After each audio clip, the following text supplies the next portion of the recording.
الشيطان الرجيم بسم الله الرحمن الرحيم إنما يخشى الله من عباده العلماء.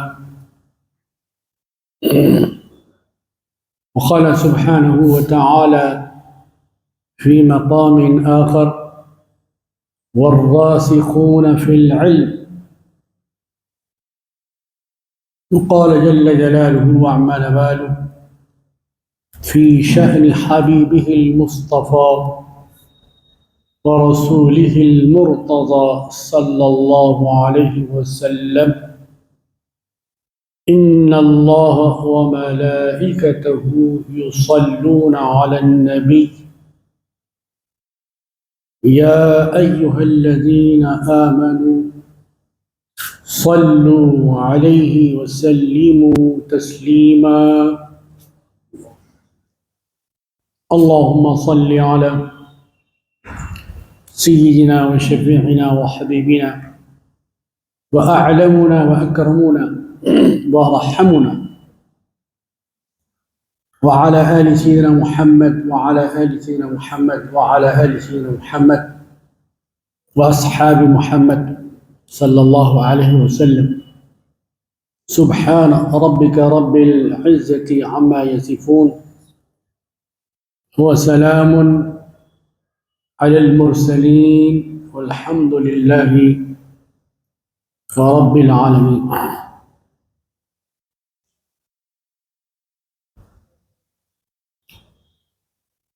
جس امت میں اللہ تعالیٰ نے ہم کو پیدا فرمایا وہ سب سے آخری امت، اس امت کے بعد کوئی اور امت نہیں ہے، نہیں ہے، نہیں۔ جب امت نہیں ہے تو پھر حضور پاک علیہ الصلوۃ والسلام کے بعد بھی کوئی رسول اور نبی نہیں۔ آپ خاتم النبیین بھی ہیں، آپ خاتم الشرائع، آپ کی شریعت کے بعد اب کوئی شریعت نہیں، آپ کے دین کے بعد کوئی دین۔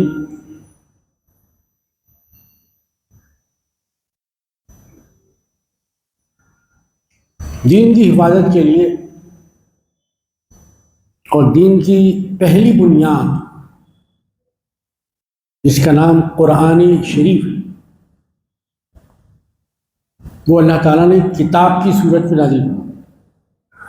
کتاب صفحات اور اوراق پر مشتمل ہوتی ہے، اس پر سیاہی سے حروف لکھے جاتے ہیں۔ تو جب وہ قرآن مجید اللہ تعالیٰ نے ہمارے پڑھنے کو، ہمارے سمجھنے اور ہمارے اس پر عمل کرنے کے لیے نازل کی،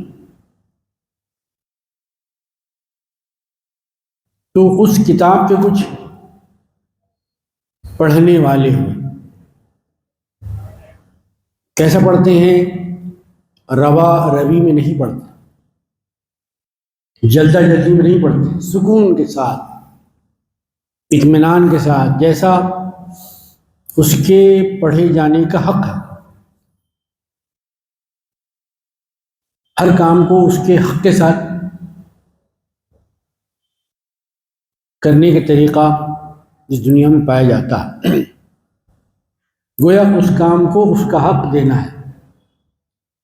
ایسے ہی خدا کی کتاب کو بھی اس کا حق دینا۔ تو امت کا کام قرآن مجید پڑھنا، اور کچھ لوگ ایسے ہوں، ہر آدمی یہ کام نہیں کر سکتا، دوسرے پڑھیں بھی اور دوسروں کو پڑھائیں، سکھائیں۔ کچھ لوگ ایسے بھی ہوں جو اس کا معنی اور مطلب ہوتا ہے، الفاظ تو ہیں لیکن اس آیت شریفہ کا کیا مطلب، اس میں کیا اللہ تعالیٰ ارشاد فرما رہے ہیں۔ پھر ان میں کچھ لوگ ایسے ہوں جو اس کے راز، اس کے اسرار بتائیں۔ پھر اس سے آگے کچھ ایسے بھی لوگ ہوں جو اس کتاب اللہ کے لطائف بتائیں، باریک باتیں جو ہر کوئی نہیں جان سکتا۔ تو قرآن شریف کی عبارت عوام کے لیے، پبلک کے لیے، اور اس کے معنی ان لوگوں کے لیے ہے جن کو اللہ تعالیٰ نے عالم بنایا، عالم جاننے والا، بھی سیکھنے والا، نہ صرف سیکھتا ہے بلکہ وہ سکھاتا بھی ہے۔ پھر ایک اور چیز بھی ہے، اس میں جو راز کی باتیں ہیں، چھپی ہوئی باتیں، پوشیدہ باتیں، ظاہر ہر آدمی نہیں جان سکتا، تو ان رازوں کو اللہ تعالیٰ نے اپنے سینوں میں رکھنے کے لیے اولیاء اللہ کو پیدا کرا، اور کتاب الہی کے لطائف، باریک باتیں، باریک چیز، یہ اللہ تعالیٰ نے انبیاء کرام کے لیے لکھی، واللطائف للانبیاء۔ تو حضور پاک علیہ الصلوۃ والسلام نے اپنی امت کے لیے یہ ہدایت چھوڑی، ہدایت یہ صرف پڑھ کے گزر جانا نہیں ہے، یقین پڑھ کر اس سے ثواب حاصل کیجیے۔ ہم الحمدللہ امت کے اس حصے سے تعلق رکھتے ہیں جو قرآن شریف کے پڑھنے پر بھی یقین رکھتی ہے اور پڑھ کر کسی کو بخشانے پر بھی یقین رکھتی ہے، ایمان رکھتی ہے۔ پڑھنا ہمارا کام ہے، پہنچانا اللہ کا کام۔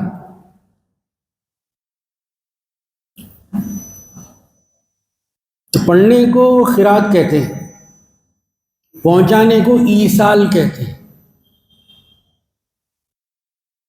پہنچانے کو ایصال کہتے ہیں۔ ایصال کیا ایصال کرنا ہے صاحب؟ وہ جو قرات کا ثواب ہے اس کو پہنچانا ہے۔ اب ایصال اور ثواب دونوں کو ملا دیجئے، کیا ہوگا؟ ایصال ثواب۔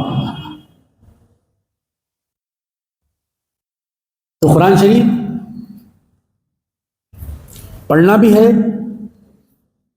خود بھی فائدہ اٹھانا ہے، اور یہ سمجھنا بھی ہے کہ جو گزر گئے ہیں اب وہ ختم نہیں ہو گئے، اس دنیا میں ان کا کوئی وجود نہیں رہا۔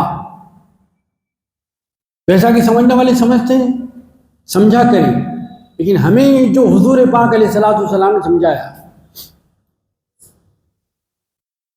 جب پانی پلانے کا ثواب ہو سکتا ہے، کھانا کھلانے کا ثواب ہو سکتا ہے، حالانکہ پانی قرآن نہیں، کھانا میں قرآن نہیں، پانی اور کھانے کا ثواب پہنچتا ہے، تو قرآن مجید کا ثواب کیوں نہیں پہنچتا بھائی؟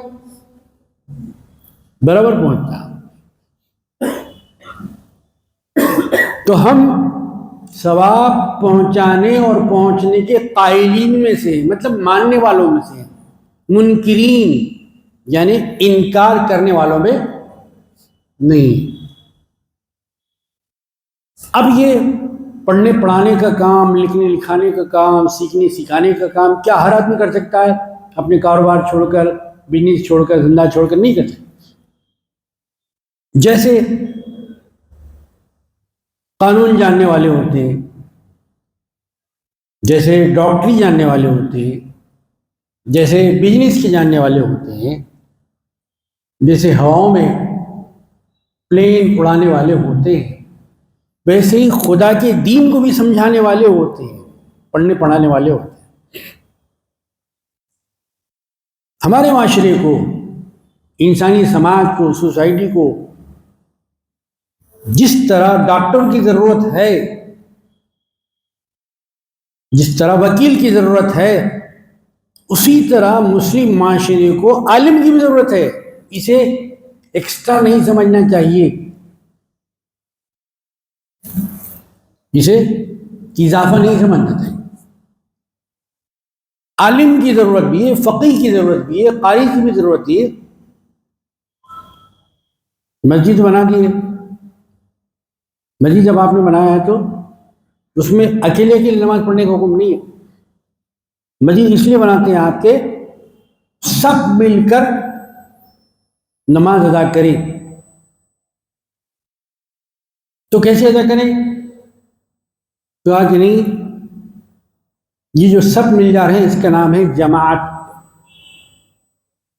تو سب مل کر نہیں پڑھیں گے، سب مل کر پڑھیں گے تو شور ہوگا، ایک کی آواز دوسری آواز سے ٹکرائے گی۔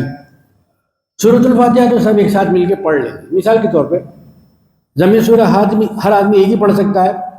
نہیں پڑھ سکتا۔ علم شریف کے بعد کا سورہ کوئی اور پڑھے گا، کوئی اور پڑھے گا، کوئی اور پڑھے گا۔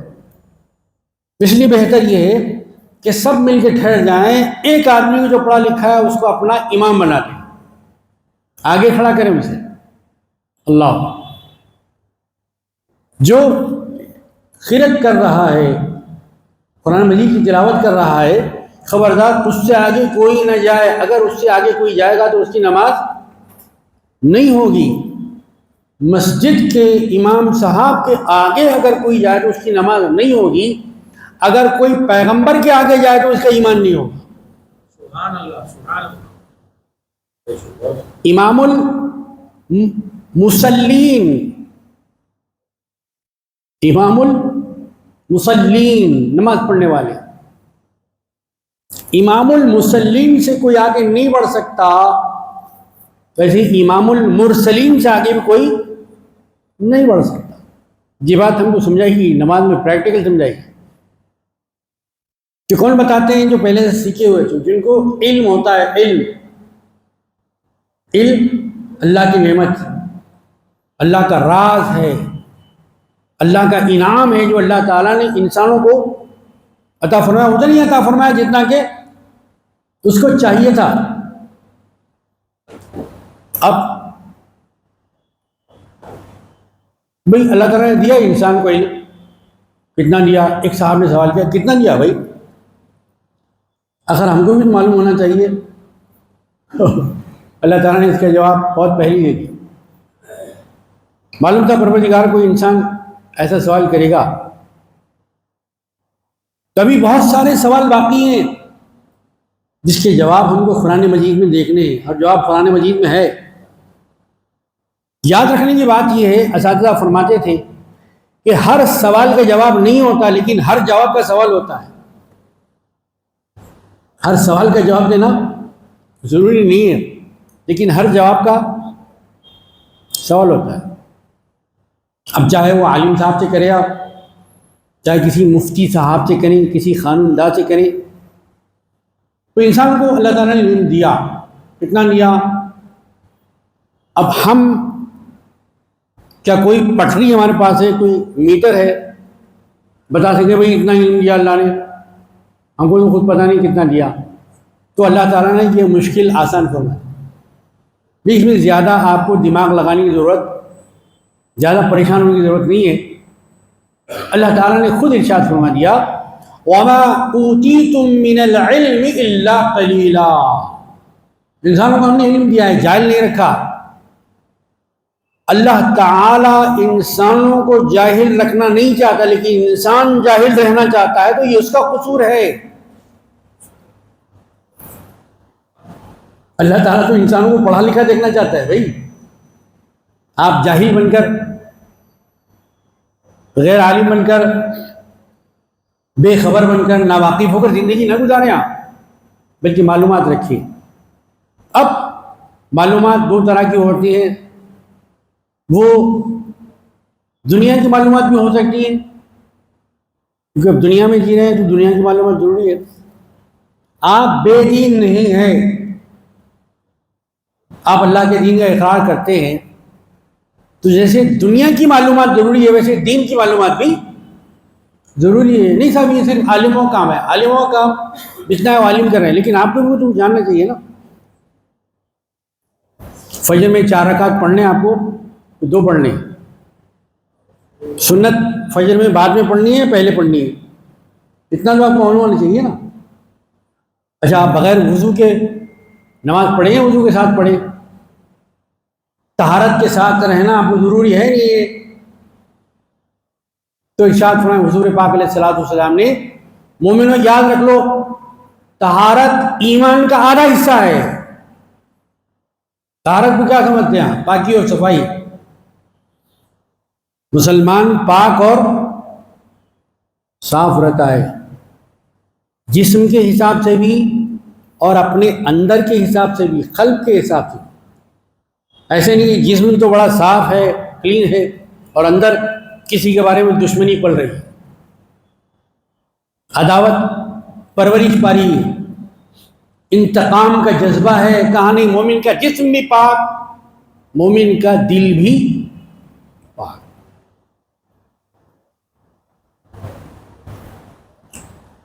وَمَا أُوتِيتُم مِّنَ الْعِلْمِ إِلَّا قَلِيلًا، قلیل کہتے ہیں قاف سے، تھوڑے، قلیل قاف سے کہتے ہیں تھوڑے۔ اگر خلیل آپ خے سے پڑھیں تو خلیل کے معنی دوست کے ہیں۔ یہ ہے تجوید، تجوید کی معنی سنوارنا، نکھارنا۔ اللہ کی کتاب کو آپ اپنے حساب سے نہیں پڑھ سکتے، اللہ کے حساب سے ہی پڑھنا پڑے گا۔ یہ کوئی جیومیٹری نہیں ہے، یہ سوشل اسٹڈیز نہیں ہے، یہ ہسٹری نہیں ہے، یہ آسٹرونومی نہیں ہے، آسٹرولوجی نہیں ہے، بلکہ یہ اللہ کی کتاب ہے۔ جیسے اللہ چاہتا ہے، جو حرف جہاں سے آپ کو نکالنا ہے وہیں سے آپ کو نکال کر پڑھنا، اسی کا نام ہے تجوید۔ تجوید کے معنی اصل کیا ہے؟ سنوارنا، بنانا، خوبصورت بنانا، مزین کرنا۔ تجوید نہیں ہے بڑے بڑے کام، بڑی بڑی زبانیں آپ سیکھنے میں دلچسپی رکھتے ہیں، لیکن کیا بات ہے کہ جس دل میں آپ کے انگریزی سیکھنے کا جذبہ ہے اس دل میں عربی سیکھنے کا جذبہ نہیں ہے۔ حالانکہ عربی کا آپ سے تعلق ہے، کیا آپ نماز میں انگلش پڑھتے ہیں؟ نہیں پڑھتے۔ کیا آپ رکوع میں جرمنی پڑھتے ہیں؟ نہیں پڑھتے۔ کیا آپ سجدے میں انگلش میتھڈ کے تحت آپ برٹش کو فالو کرتے ہیں؟ نہیں کرتے۔ آپ اللہ کو فالو کرتے ہیں، اللہ کی کتاب کو فالو کرتے ہیں، اللہ کے رسول کے قانون کو فالو کرتے ہیں، کہ جیسا حضور پاک علیہ الصلوۃ والسلام نے فرمایا، اپنی آوازوں کو اچھا اور خوبصورت بنا کے پڑھو جب تم قرآن شریف پڑھ رہے ہو۔ حضور پاک علیہ الصلوۃ والسلام کے محفل نور میں بیٹھنے والے، جو محفل نبی میں بیٹھ گیا وہ صحابی کہلایا۔ اب نمازی کہلانا اس کے لیے باعث عزت نہیں ہے، صحابی سب سے بڑا ٹائٹل ہے، صحابی سب سے بڑا انعام، صحابی سب سے بڑا اعزاز۔ تو قرآن شریف پڑھ رہے تھے یہاں تک کہ آسمان سے روشنی نازل ہوئی، جو قرآن زمین پر پڑھا جا رہا ہے، اور نور آسمان سے نازل ہو رہا ہے۔ جب ایک صحابی پر نور نازل ہو سکتا ہے تو کیا پیغمبر پاک پر نور نازل نہیں ہو سکتا؟ یقیناً ہو سکتا۔ کسی وجہ سے انہوں نے قرات کو روک دیا، نور آہستہ آہستہ جہاں سے آیا تو وہاں چلا گیا۔ دوسرے دن حضور پاک علیہ الصلوۃ والسلام خدمت میں حاضر ہوئے، یا رسول اللہ میں قرآن شریف کی تلاوت کر رہا تھا۔ وہ لوگ جس تلاوت قرآن کو بیکار سمجھتے ہیں، مولوی ملا کا کام سمجھتے ہیں، ان کے ذہنوں کو صاف کیا جا رہا ہے، کلیئرٹی دی جا رہی ہے کہ تلاوت قرآن کو کیا سمجھتے ہو، یہ عبث نہیں ہے، یہ ضائع نہیں ہے، بلکہ اس کا فائدہ ہے۔ اگر تم اچھی آواز میں پڑھتے ہو تو تم پڑھتے زمین پر ہو، لیکن عرش کے فرشتے سننے کے لیے آتے ہیں۔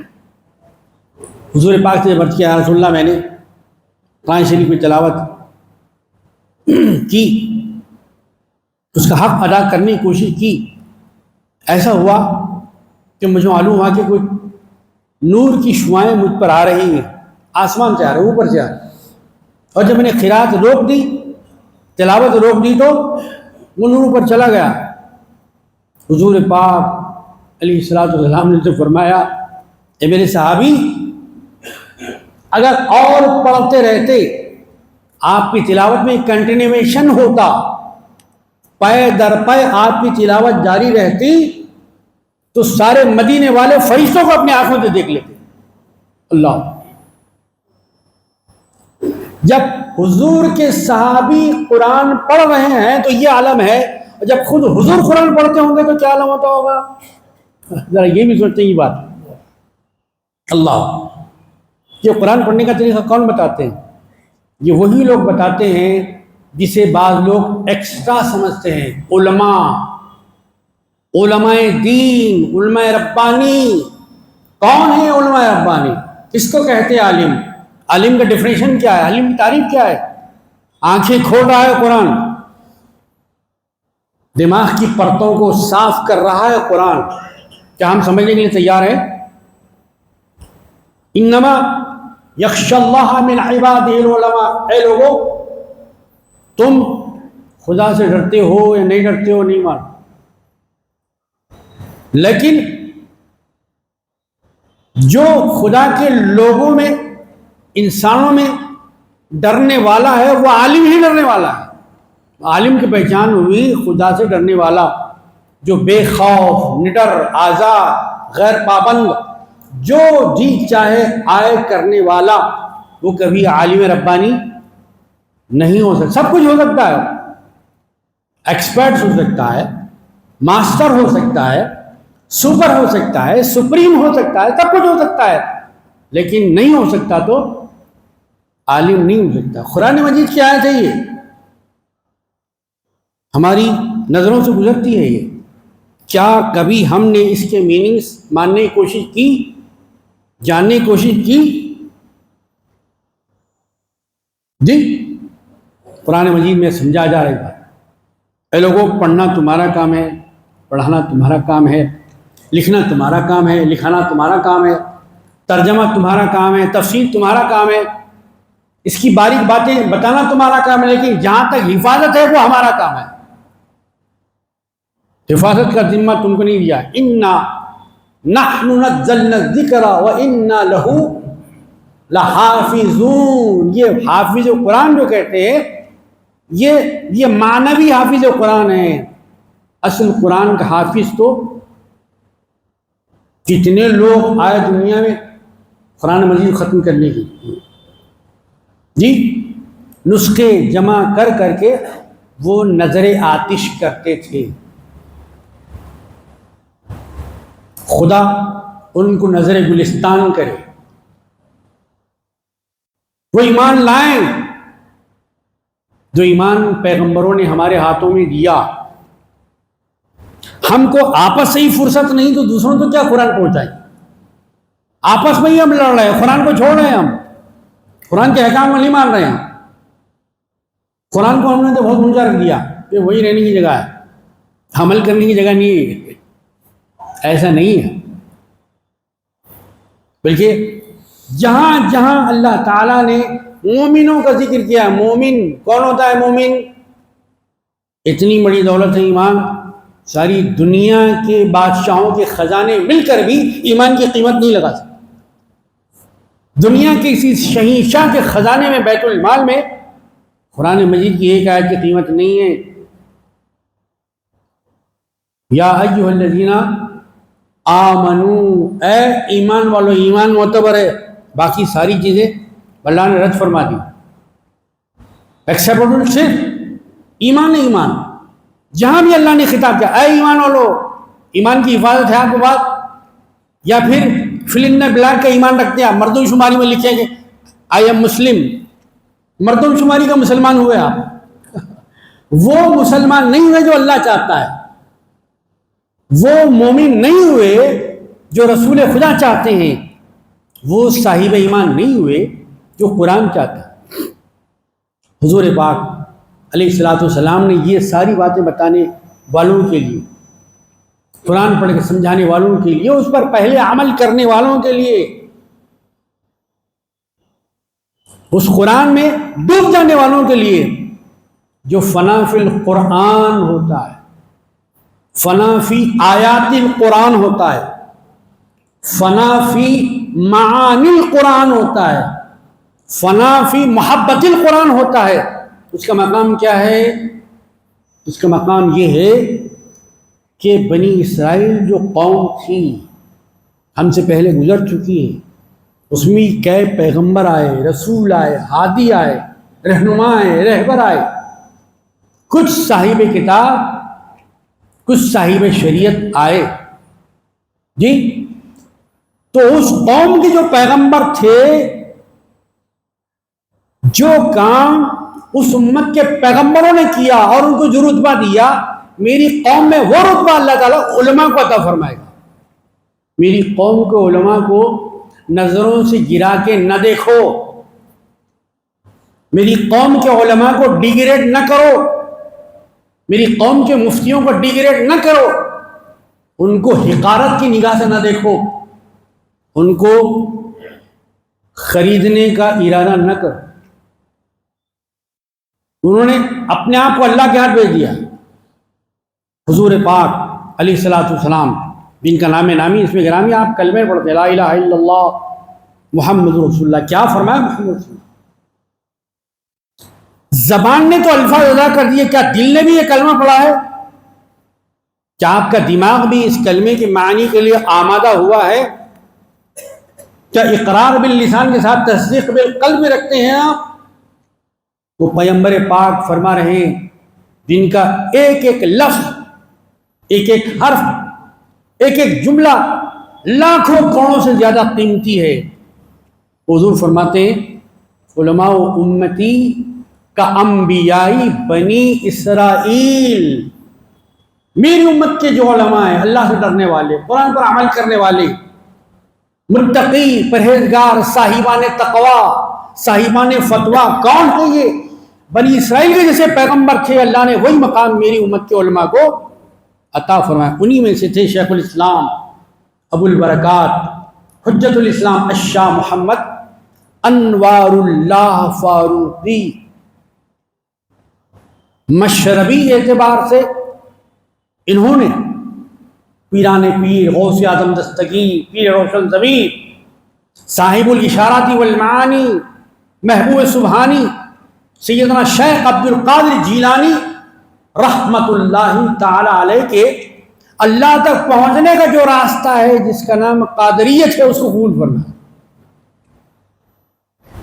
دین کو سمجھاؤں گا، جب دین کو سمجھ گیا تو جذبہ ہوا، الحمدللہ میرے ماں باپ کے صدقے میں، میرے اساتذہ کے صدقے میں میں نے دین کو سمجھ تو لیا ہے۔ کیا اتنا ہی کافی ہے؟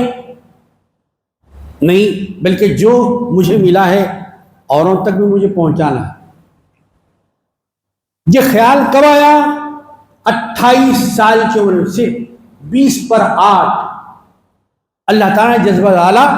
اس 28 سال کی عمر میں آپ نے حیدرآباد دکن کے اندر جامع نظامیہ کو قائم کرنا، صرف 18 سال کی عمر کیا اللہ۔ اور آج الحمدللہ تھپیڑے پر تھپیڑے کھا رہی ہے کشتی مگر سلامت۔ 150 سال سے زیادہ ہو گیا۔ اس کا ایک فرزند جس کا ترجمہ قرآن ٹرانسلیشن حجاز کی حکومت نے، سعودی گورنمنٹ نے ساری دنیا سے فرینچ لینگویج میں قرآن مجید کا ترجمہ مانگا تھا۔ یہ اس زبان کا عالم ہے، ماہر ہے، ہمیں فرینچ ترجمہ چاہیے قرآن مجید کا، لکھ کر پیش کیجیے، ہم اسے چھاپیں۔ دنیا سے کئی انٹریاں ہوئی، لیکن یہ اہل ہندوستان کے لیے اہل حیدرآباد کے لیے باعث فخر و عزت ہے کہ دنیا کے کسی ملک نہیں، ہندوستان میں حیدرآباد کے ایک رہنے والے جامعہ نظامیہ اور جامعہ عثمانیہ کے پڑھنے والے فرد ڈاکٹر حمید اللہ کا ترجمہ قرآن فرنچ میں سعودی گورنمنٹ قبول کیا۔ 1 کروڑ کاپیاں اس کی اب تک چھپ چکی ہیں اور پوری دنیا میں پہنچ چکی ہیں۔ کیا آپ کے علم میں ہے یہ بات؟ کیا آپ کے شہر کتنا عظیم ہے؟ کیسے کیسے کوہ نور علم کیا آپ کے شہر کے اندر ہے؟ کیسے کیسے صاحبان صدق و صفا ہیں آپ کے پاس؟ یہی سرزمین ہے جس پر 50,000 کے قریب احادیث کی حفاظت، اس کی شرح، اس کی معانی کی تفہیم کرنے والے محدث دکن عبداللہ شاہ صاحب نقشبندی رحمۃ اللہ علیہ، کس کے شاگرد ہیں یہ؟ شیخ الاسلام شاہ انوار اللہ فاروقی رحمۃ اللہ علیہ کے شاگرد۔ خود شیخ الاسلام رحمۃ اللہ علیہ جب آپ مکہ شریف مدینہ شریف تشریف لے گئے، ڈیوٹی وہاں کرتے تھے اور تنخواہ حیدرآباد سے جاتی تھی۔ اعلیٰ حضرت نواب میر عثمان علی خان بہادر اللہ ان کی مغفرت فرمائے، بہت بڑے بڑے کام کیے ہوئے۔ آج دنیا کو بتانا ہی، اپنے بچوں کو بتانا، دادا کو چاہیے کہ پوتوں کو بتائیں، نانا کو چاہیے کہ نواسے کو بتائیں، چچا کو چاہیے کہ بھتیجے کو بتائیں کہ حیدرآباد کتنا عظیم شہر ہے، کتنا علم سے مالا مال ہے، کتنی اس نے قرآن کے اور حدیث کی خدمت کی ہے۔ خود یہ مسجد جہاں آج نماز ادا کرنے آئے ہیں جمعہ کی، یا ہر جمعہ آپ تشریف لاتے ہیں، مسجد کے دروازے ہر وقت کھلے ہیں۔ یہی مصلی جس بات میں 40 سال تک خدمت نام ہے، یہی مصلی ایسی طرح کہ دنیا حیرت میں رہتی تھی کہ حیدرآباد اور سکندرآباد ہندوستان کی ایک تاریخ ایسی بھی قرات ہوتی ہے کو زبان ہلاتا ہے منہ میں اور ہمارا دل سینے میں دھڑک جاتا ہے۔ قاری عبد الباری صاحب ہیں، قرآن کا ہر پڑھنے والا قاری نہیں ہوتا، اور ہر قاری عبد الباری۔ ساری دنیا کے اندر ہندوستان کی نمائندگی کی، یہ کہاں کے تھے قاری عبد الباری صاحب؟ کہاں قرآن پڑھنا سیکھا تھا انہوں نے؟ کون ان کے اساتذہ تھے؟ جامعہ نظامیہ ہی میں ان کی تعلیم، وہیں سے انہوں نے ترجمہ قرآن بھی لکھا، مختصر تفسیر بھی لکھی، یہی سے ان کو شہرت ملی، ساری دنیا جانتی۔ کس کا صدقہ ہے؟ قرآن کا صدقہ ہے۔ کہاں ملا قرآن انہیں؟ یہ جامعہ نظامیہ سے ملا۔ تو شیخ الاسلام شاہ محمد انوار اللہ فاروقی رحمۃ اللہ علیہ کا 150 سال پہلے لگایا ہوا یہ باغ الحمدللہ آج بھی زندہ ہے، تابستہ ہے جی، آج بھی وہاں کے پھول مہکتے ہیں۔ بس آج کل میں ہی وہاں جو طلبا اپنی خواہشات کو مار کے، آرزوؤں کو ختم کر کے اللہ کے دین کے لیے اپنی عمر کا ایک حصہ لگاتے ہیں، 500 طلبا کی دستار بندی، جن میں حافظ بھی ہیں، قاری بھی ہیں، امام بھی ہیں، خطیب بھی ہیں، مفتی بھی ہیں، فاضل بھی ہیں، کامل بھی ہیں، عالم بھی ہیں، مولوی بھی ہیں۔ مولوی جسے کہتے ہیں دراصل ہے وہ مولوی، اور مولوی بھی تھا دراصل مولاوی۔ کون ہے مولا؟ مولا اللہ ہے، مولا اللہ ہے۔ اللہ کے بنانے سے رسول مولا ہے، رسول کے بنانے سے علی مولا ہے رضی اللہ تعالیٰ۔ تو مولاوی 2 حروف الف اور واو یہ حروف علت کہلاتے ہیں، 2 ایک جگہ جمع ہو گئے، بولنے پر زبان میں ثقل گرانی محسوس ہو رہی تھی تو الف نکال دیا گیا، مولاوی سے کیا ہو گیا؟ مولوی۔ اب ہم جسے کہتے ہیں مولوی کا مطلب یہ صرف کتابوں کا غلام نہیں ہے، مولوی اللہ کا غلام ہے۔ مولوی کا مطلب اللہ والا، اللہ سے محبت کرنے والا۔ موحد کو مولوی کہتے ہیں، مشرک کو مولوی نہیں کہتے۔ وہ لوگ جن کو فتوے دینے کا شوق ہے، جلد بازی کرتے ہیں، خدا کے لیے ان سے گزارش ہے، ریکویسٹ ہے، مؤدبانہ، مومنانہ، مسلمانہ، تسلیمانہ گزارش ہے کہ اپنی الفاظ پر غور فرمائیں۔ کہ عالم کا کام مسئلہ بتانا ہے، عالم کا کام مسئلہ بنانا نہیں ہے۔ ایسے علماء پیدا کیے جانے نظام۔ ڈاکٹر محمد حمید اللہ 5ویں مالے پر فرانس، دنیا کی جنت میں رہتے تھے، اپنے ہاتھ سے کھانا بناتے تھے، اپنے ہاتھ سے کپڑے دھوتے تھے، جن ہاتھوں سے کپڑے دھوتے تھے ان پر 50,000 وکلاء، انجینئرز، ڈاکٹرز، پروفیسرز، ننس نے اسلام قبول کیا۔ یہ ہے ڈاکٹر حمید اللہ،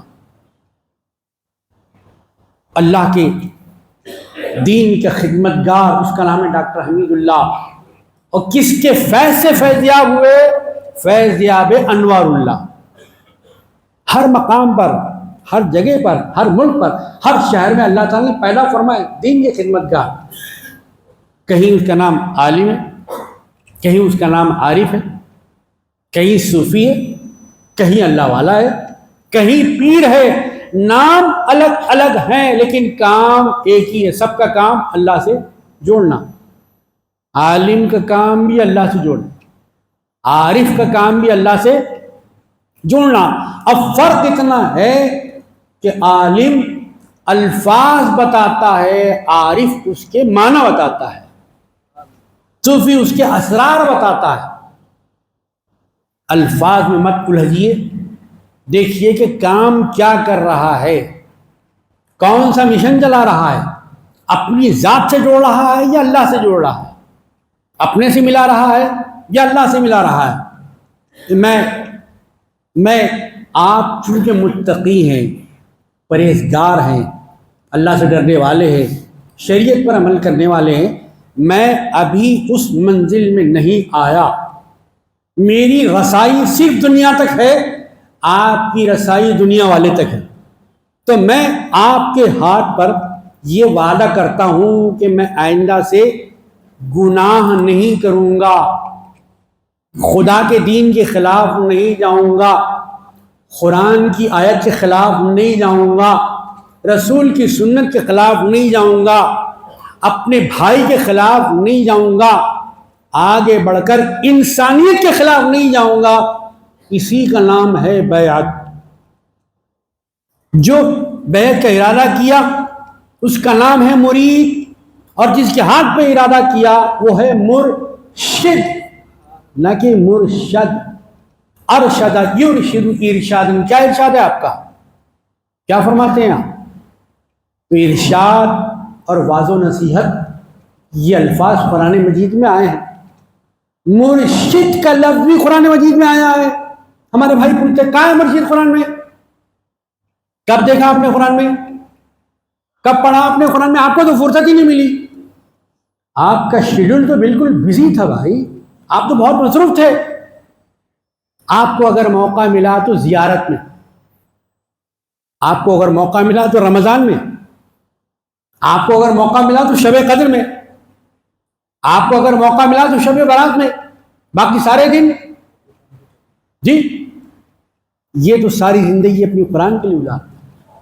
الحمدللہ یہ اللہ تبارک و تعالیٰ کا فضل ہے کہ جو اس کا ہو جاتا ہے، اس کا ہونا شرط ہے۔ بیوی اپنے شوہر کی ہوئی، قبول کیا میں نے، تو جبھی شوہر کی ہوتی ہے شوہر بیوی کا ہوتا ہے، ورنہ نہیں ہوتا، بولنا پڑتا، 3 مرتبہ بولنا پڑتا، خاموش رہنے سے نہیں چلتا۔ آمنت باللہ قبول کرنا پڑتا ہے۔ قبلت جمیع احکامہ، ایمان مجمل، ایمان مفصل میں تو کہہ رہے قبلت۔ جب شادی کا موقع آیا میں نے کہا قبول کیا بھائی، میں نے تو قبول نہیں کیا، جبکہ پڑھنا ہے آپ ایمان مفصل میں نے اللہ قبول کیا۔ اب موقع ہے قبول جو کیا اس کے پریکٹیکل کا۔ جب اس دنیا سے انسان اٹھ جاتا ہے تو وہ موقع ہے قبول کرنے کا۔ کسی بات کو مزید وضاحت سے سمجھانے کے لیے، آپ تو بہت بڑے عالم تھے بھائی، ٹھیک ہے، لیکن آپ کی ذات سے کیا فائدہ ہوا، یہ بتانے کے لیے ایک مواعظ حسنہ کو سنیں۔ اللہ تبارک و تعالی ہمیں دین اسلام پر قائم اور باقی اور استقامت عطا فرمائے۔ پروردگار عالم جتنی دنیا کے اندر حوادث و طوفان چل رہے ہیں ان سے مسلمانان عالم کی حفاظت فرما، جو زندہ ہیں ان کی بھی مغفرت فرما، جس دنیا سے گزر گئے، اپنوں سے بچھڑ گئے، آنکھوں سے اوجل ہو گئے، پروردگار آپ کی رحمت کا دریا کا کوئی کنارہ نہیں، اس کنارے میں سے چند چھینٹے عطا فرما۔ اے ستار، ان کی غلطیوں پر اپنی ستاریت کا پردہ ڈالے۔ اے غفار، چادر مغفرت میں جگہ عطا فرما، کروٹ کروٹ ان کو جنت نصیب فرما، ان کے حسنات قبول فرما، ان کی خبر کی، حشر کی، نشر کی ہر منزل کو آسان فرما۔ میدان محشر میں ہو، جس پیمبر کا کلمہ پڑھتے ہیں اس پیمبر کے ہاتھوں سے جام کوثر نصیب فرما، میزان کو نیکیوں کے پلڑے میں بھر دے، وہاں ساری قوموں کے سامنے رسوا نہ فرما، وہاں بھی ہماری لاج رکھ لے، وہاں بھی ہماری عزت رکھ لے، یہاں بھی کامیاب فرما، وہاں بھی کامیاب فرما۔ وآخر دعوانا الحمدللہ سنت